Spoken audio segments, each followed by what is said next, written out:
Okay. So I'll tell you when and take one and go.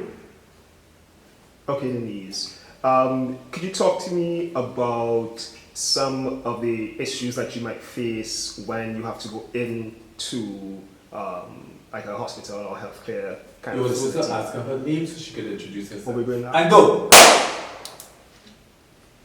Denise, could you tell me who you are and where you're from? Okay, my name is Denise Robinson. I'm from a little place that nobody loves to come. It's called Mover, right? Mm-hmm. And I'm here on behalf of TTCW and advocating for HIV/AIDS between men, women, and children. What does TTCW stand for? Trinidad and Tobago Commonwealth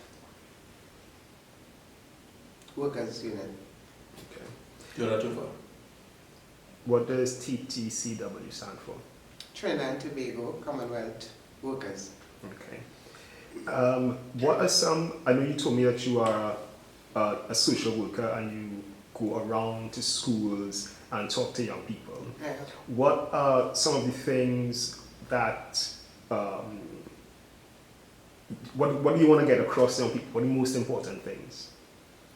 Most of all, I want to get across that the parents of these children need to be fully aware, educated on what really is HIV and AIDS or any sexual transmitted disease. Mm-hmm. Because a lot of our parents are not aware still of what these things are and how it can affect their children. We need to educate them how it is being transmitted, acquired, how it comes about, how it started, what could be done. It's not the end of the world, how they can receive medication if dealt with from early, and how we can prepare them to continue to live a long, prosperous, Cut. Prosperous. prosperous. Right, so we're going to say that again. Yes. But you can kind of summarize it into one little statement. We need to educate the parents. Parents need to know how it's transmitted, how it's spread, how it's treated. So, you know, we could be a more prosperous Trinidad and Tobago or something like that. Right? Okay. And go. Right? We need to educate the parents on how it is transmitted, how it is acquired, how it is being treated, and how we can make Trinidad and Tobago a more prosperous country. That's good. What are some of the issues that a woman might face when she's going into a clinic to talk to a doctor? Well, let's start first with going to get a test. I'm trying to figure out what is the difference between like maybe a woman going in or a man going in. What are some of the issues is a lady thinking of when she's going in to get a test? Okay, the majority of women, when they go in to get their tests, they're going to find out their status. They're afraid, but they're also afraid of a few things. Where they got it from.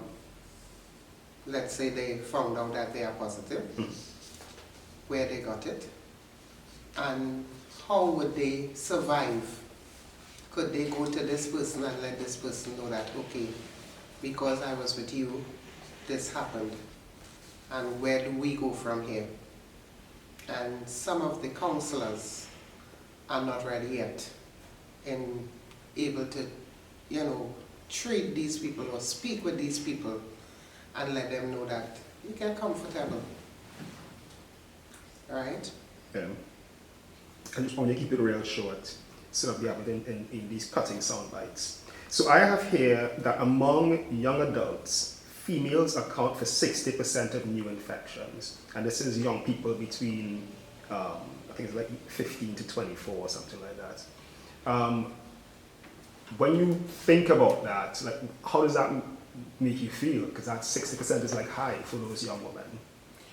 Well, I would say it makes me feel very bad. The reason being is that they are not properly well educated. reason that their parents are the ones that are not educating them. Yes, we have the doctors, we have the social workers, but they are also parents too. So it starts at home. So if we get out there and get the proper information, which should be made mandatory, such as in the schools, you can go home, you can teach your children, so that in case you hear another child, one child hear another child speaking about that, you can pass on information so that you are aware that, okay, I'm not going to die, I can live, but I need to know where to go and what will happen next. And so this is testing. Now you've gone in, you got your test, you might test positive. Now you have to go to one of the care facilities like MRF or Sandy Grande or whatever. Tell me some of your clients or patients who are women going into the treatment site. What are the issues that they might face having to go into a treatment site and talking to the doctor about their status and about medication? Some of them don't have a nice response. They have the response that because you are the doctor and I'm the patient, what you tell me is what is. They don't listen to much, and what they give you is what you have to take. They talk about the side effects, yes, but they don't really look at what the side effects does to you as a patient. Some patient will go back to the doctor and tell the doctor, well look, I'm taking this and this is what is happening. And they are forcing you, they are practically forcing you that, well, this is what is best for you, right? But everybody, body moves differently. So according to the treatment, everybody would not adapt the same way. So some people may have to change their medication for different reasons. So by changing the medications, you have to be able to tell them why you're changing the medication and educate them the difference of this medication compared to the one that they were taking before. You talk about side effects. Cue me, Wesley. We talk about side effects. I remember somebody who I was talking to before said that when they started taking medication, their body began to look different and was shaped different. She said, I was a nice shapely person, and after this medication, on my face get fat, and so different things happen to the body. Do you know of people that those things might have happened to? Yes, I have. This comes from side effect again.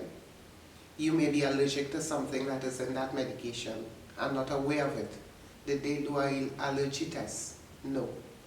Did they find out what are your other symptoms? Some of the patients, some of them are asthmatic. So Septra is a medication that is very difficult for you to take. It swells you, it makes you feel sick, it makes you feel nauseous, the whole place spins, things like that happens, right? But they are telling you that you need to take the Septra because this is what's going to regulate your breathing and keep your lungs going. But you're already on a lot of steroids. And when you counteract these both medication, it puts you in a whole different world.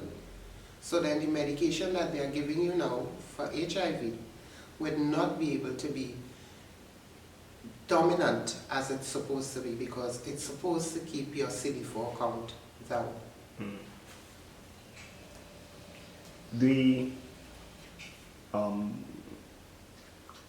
How stop? That's not right. It's supposed to keep your CD4 count up, not down. Oh, yeah, right. It's supposed to keep it viral load down. Viral load down. Sorry. No, CD4 sorry. count. Sorry. Oh, yeah, sorry. I just No. So you can fix it, but just saying, but I was like, okay. Come, because Pause here and let me just go and fix that green screen.